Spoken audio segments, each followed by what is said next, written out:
To Rich Witch Wednesday. I am broadcasting every Wednesday morning at 10 a.m. Pacific time during the pandemic. I am your host and head witch, Morgana Ray. I have been a mentor coach for over 25 years, a many-time best-selling author, and the first recipient of the Expert Insight Publishing Mindfulness Award by Senator Omar Reigns. So now you know who I am. And we are jumping into answering questions. Just type your question into the Q&A section. And I am going to start with one that came early. And I'm going to read it with my little tiny print in my 53-year-old eyes. This writer asks, any hints for staying in abundance consciousness while at the same time being a good steward of the income I currently have? The energy of abundance is amazing, but I often can't balance that with my today income stream. Decision making seems complicated.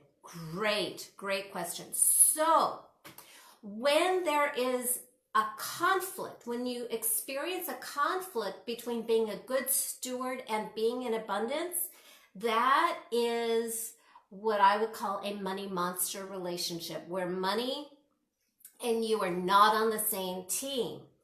And especially if decision making is complicated, that means fear is getting in the way. Fear of making the wrong decision, fear that you won't have, that fear is lacking in trust in yourself, and you're second guessing yourself, and that can feel like spinning in circles. I understand, I know what that's like.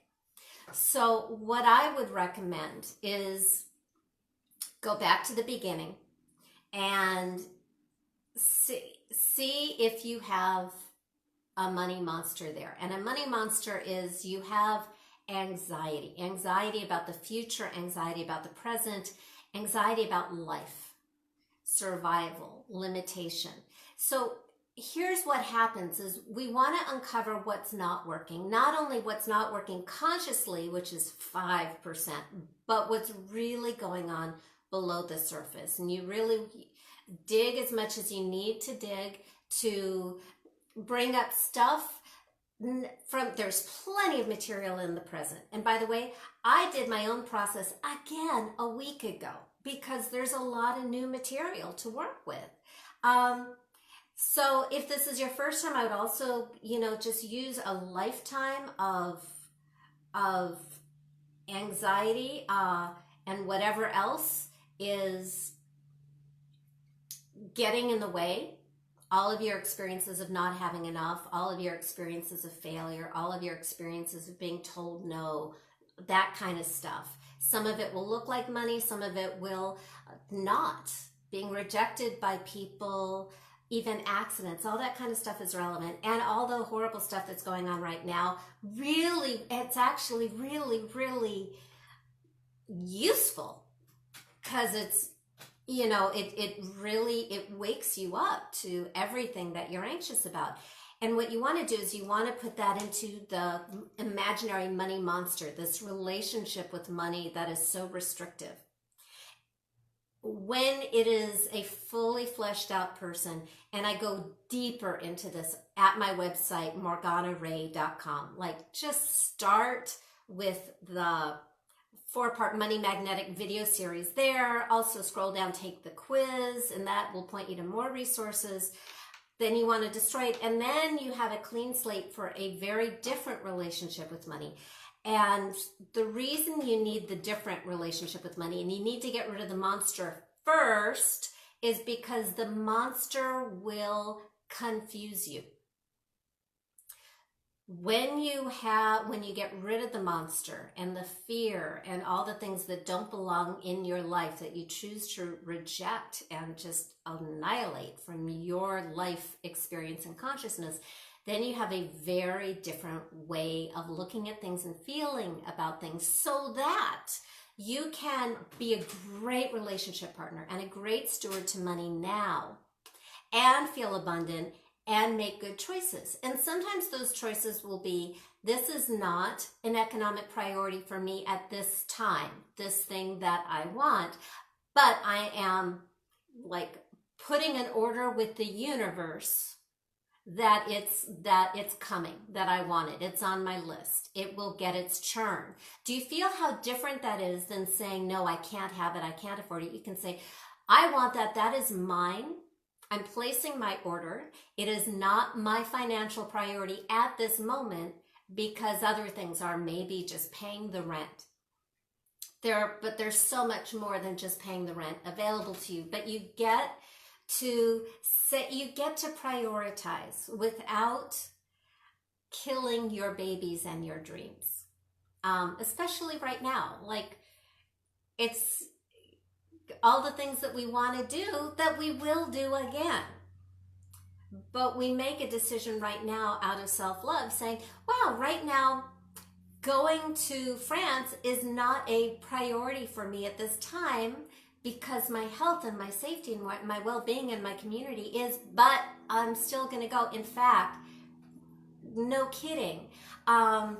My husband and I did our first episode of Crazy Sexy Midlife Love Radio 2 weeks ago, and we're going to have our second episode tonight focusing on Kabbalah, soulmates, and twin flames.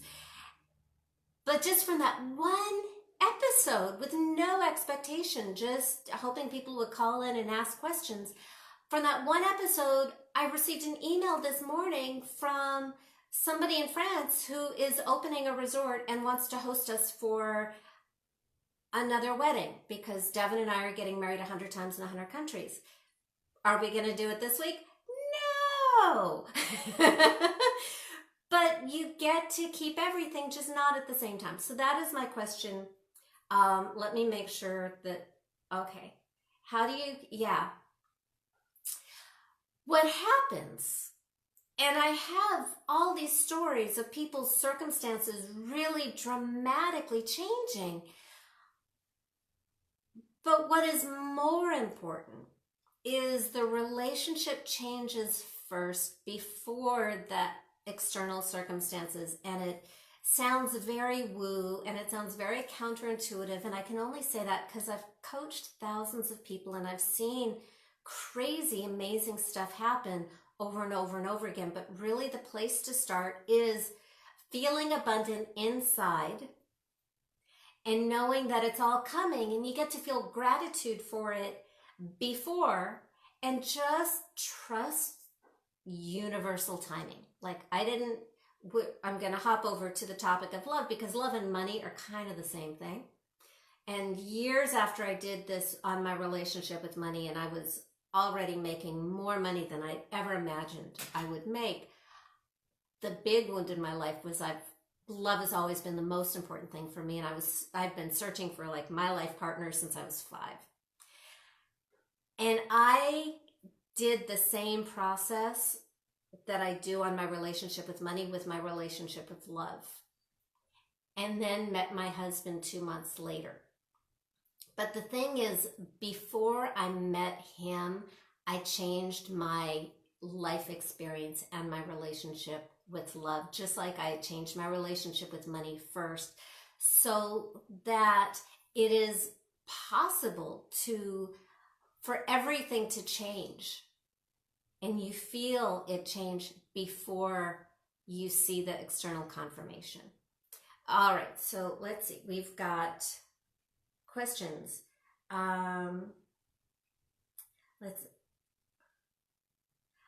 Okay. From Dia, my money honey is asking me to do something to strengthen my relationship with him, but what he is asking me to do will take time. What do I do in the meantime to attract money? Great question. So this is the thing, is especially when people slay their relationship with their money honey and they have their first relationship, or they slay their relationship with their money monster.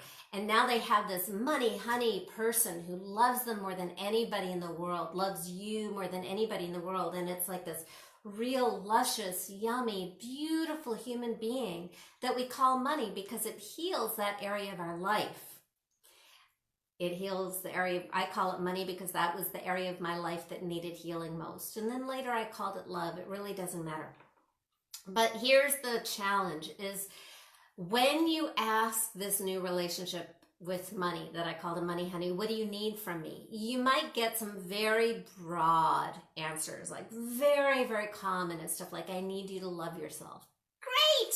I need you to trust me. Great! Or I need you to trust yourself and I need you to love me. Yay! I mean, I hear all that kind of stuff. I need you to relax. Fabulous. True.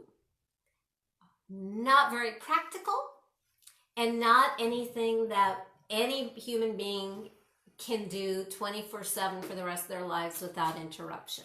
So it's like great, right direction, absolutely true, great advice, and we need to make it a little more specific. Now, what does not work, because when we're talking to your money honey, we're really talking to your intuition. What does not work for either, whether we call it money honey or your intuition or God or anything, what does not work is interrogation tactics. Like you can't put your money honey or your higher power or whatever, your future self or any of that, you can't put it like in the interrogation room with the lights and go, okay, give me an answer. Does not work that way. So what does work is you get to brainstorm and you get to throw out practical ideas. And I would say come up with 20 minimum. Just and throw in terrible ideas and throw in good ideas. And I would say 20 at the very minimum of things that you could do to make money. Sell things on eBay or take out a loan or borrow or get a low interest credit card or have a promotion, have a sale of a new service. These are just things off the top of my head, just and come up with a bunch of very specific ideas and run them by your money honey and find out call past clients with a special deal. Run them by your money honey and see how it feels reflected back. Like you might get an ew or or ooh, yeah, or maybe a combination of these things, so that you're getting an energetic bounce and reflection of what direction to go to grow your income right now. One of my favorite questions to ask is, because I love I get really interesting information back. I usually get the next step of my journey. I ask questions like, and by the way, this is a really perfect question or answer to question number 1. This is what is so great about having multiple questions. It just activates different parts of my brain and new things come in. One of my very favorite questions to ask when I'm feeling anxious, because the circumstances are looking, ooh, scary, challenging, dramatic, I like to say, first I like to just bring in the presence of my money honey. So I might imagine his arms wrapped around me. I might smell him, what he smells like. I love the sense of smell because it's so instinctual. It's so emotional. It's so non-intellectual. It's like, and I get into that state and then I ask him something like, money, I'm feeling anxious. What do you want me to do so I can feel less anxious? And then I'll get interesting answers like, oh my God, I think it was like 15 years ago, he said, that CD that you've been putting off, record it. And there's the thing about taking action. You may not get the result that you want or hope for or expect from the action you take, but you may get the result out of left field. So don't be attached to the result from that specific action. You take the action. I remember 1 year into my relationship with my first money honey, I had been letting a bunch of clients not pay me. and I was watching my income shrink. They kept saying, I'll pay you when such and such happens. And I had been in a similar situation with my own coach 5 years earlier. And as soon as I had the money, she was the first person I paid before rent, before anything else. And I thought everybody else would be like me. And no, I had 3 clients who were totally taking advantage of me. And I didn't want to say anything because, you know, that was the next area of my growth. And my money honey was out the door, feeling so rejected that I was cheating on him that way, not asking to be paid, making these people who didn't value me more important than him. And he felt really, really hurt. And I asked him what I need. I got it. I got how unloving a partner I've been to him. And I asked him, what do you need me to do? How can I make amends? I felt like a jerk. I felt how wounded he was, how wounded he felt because he loved me. And I was saying he wasn't important. And he said, you need to go and talk to those clients and tell them you need to be paid. And I did. It was super uncomfortable. I got paid a small portion of what I was owed by one of them only. And the other 2 just stiffed me. But I received, I think, 4 times what I was owed totally by unexpected sources. So there's this power, like telling the universe and telling money, you are important to me. This is important to me. So even if you don't get the result where you expected to get it, I see all the time, you know, maybe you'll get it from where you expect to get it, but maybe it'll come from a direction you didn't expect because you were putting in that energy and that effort and making this a priority. So Dia says he's not asking me to take any other action, so don't wait for him to ask. You always, always, always need to be the generator, because the big secret is your money honey is really you, not some outside force. We make the money honey separate because that is a way of accessing your brilliance, your highest wisdom, this genius zone of the frontal lobe, without any of your hang-ups, by imagining that this is a separate entity. It also feels different. We can hear our own wisdom sometimes better if we aren't second-guessing ourselves. It's a way to like test ourselves. I say this, ooh, I'm getting this warm response. Okay, this is aligned. It also helps us to see ourselves more clearly, because when we see ourselves through the eyes of the money honey, we see how much more powerful and resourceful and creative and valuable we are than when we look at ourselves through all of our self-doubt and injury. And by the way, when you see yourself through the eyes of your money honey, you are not seeing yourself as this amazingly powerful, divine, wonderful, gorgeous, worthy person. It's not a money honey. It's a money monster. Slay it, start over. Okay? And just take it to the next level. It's not a failure. It's progress. Oh, I've outgrown that money honey. That money honey doesn't serve me. I have a new growth opportunity. I get to have a better money honey. I get to even use that old money honey that is no longer loving and supportive. I can throw that into a new money monster. Let's see if we have any other questions. Oh, I don't understand what Michelle was writing there. It's a tech thing.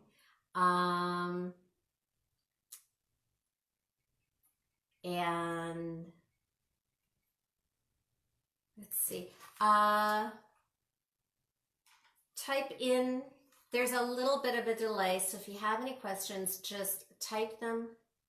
And I'm not seeing all of them because this tech thing is just, oh, here we go.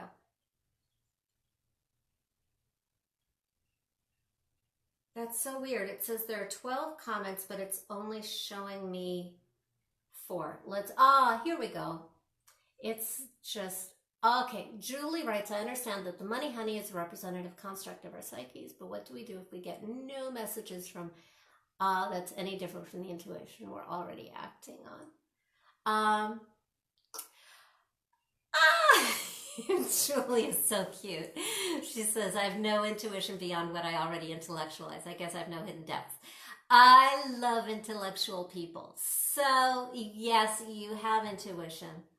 This is a tool. So guess what? If your judgment is fantastic and your money honey confirms your judgment, great, great.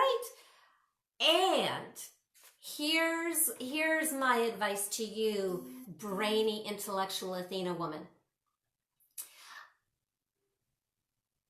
Take yourself through really the depths of the emotional process. And by the way, I am a brainy Athena woman too. I'm not usually very good at visualizing. Sometimes it just pops up, but I wasn't chasing it. It was kind of accidental when I had my first financial alchemy experience. What I find, that's why I like the sense of smell. I like the sense of touch long before we get into any words or any sight, because touch and scent do take you to a deeper place, a deeper emotional place. So I really want you to feel, like really feel the magnitude of the monster first. The monster is like the portal to the honey. The bigger you feel the monster, the bigger you feel the honey on the other side. It's sort of like a slingshot. So if you haven't done that first, don't skip over that.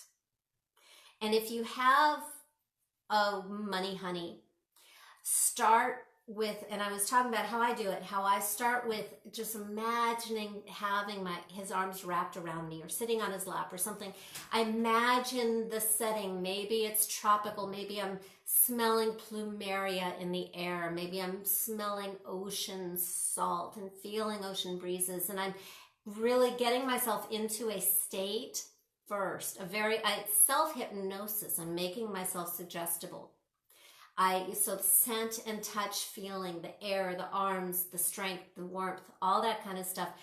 And then I ask a question, not like the interrogation, but let's look at this together. So a great relationship trick that I learned from when I was training to be a relationship coach 20 years ago that I then applied to money is try sitting hip to hip, shoulder to shoulder, looking out at the problem together. And you see through your eyes. Now imagine seeing it through his eyes. Without any monster, without your fear. Where he can see what you don't see. If your money honey is a guy, or if your money honey is a woman, works too. I mean, really just choose the gender or non-gender, whatever of your choice. Just make this person really, really human and real and wonderful. And notice the difference. Just, it's like having a partner. You do have intuition and you also have a wonderful brain. So as long as your brain is doing great for you, we don't want to throw that away. We don't want to throw away your ego, your sense of self. We don't want to throw away your critical thinking. But we also want to have access to a bigger picture without your reactive fear brain, and that this is a way to do that. And let's see. Oh, beautiful question. Michelle says, my last money honey showed up as a superhero in the shadows at a distance from me. Pretty sure I need to dig deeper and destroy another monster. Yes, yes, yes, yes, yes. So where do you have any insight where to look for the deeper stuff? Stuff that doesn't look like it has to do with money always. Start with the money, but then it's like ancestral stuff, look at your grandparents. Look, did they have a great relationship? Was there conflict? Was there alcoholism? Was there violence? Were there money issues in your family? Because money issues are power issues.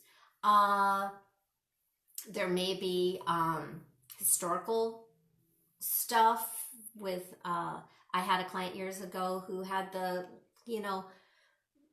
family history of the Armenian genocide. That's really, really heavy. And include the thought that there's something wrong with you, that you can't do it right, that you aren't going to have a real money honey. Oh, always use that.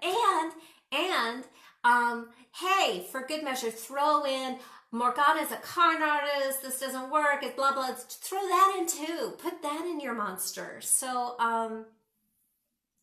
like anything that, any fears or ideas that mean that you can't do it or have it, use it all.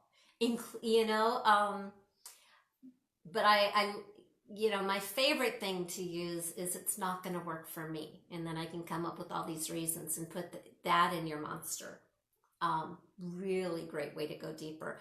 And if you have kids, that this will impact your kids. Another great hack for going deeper.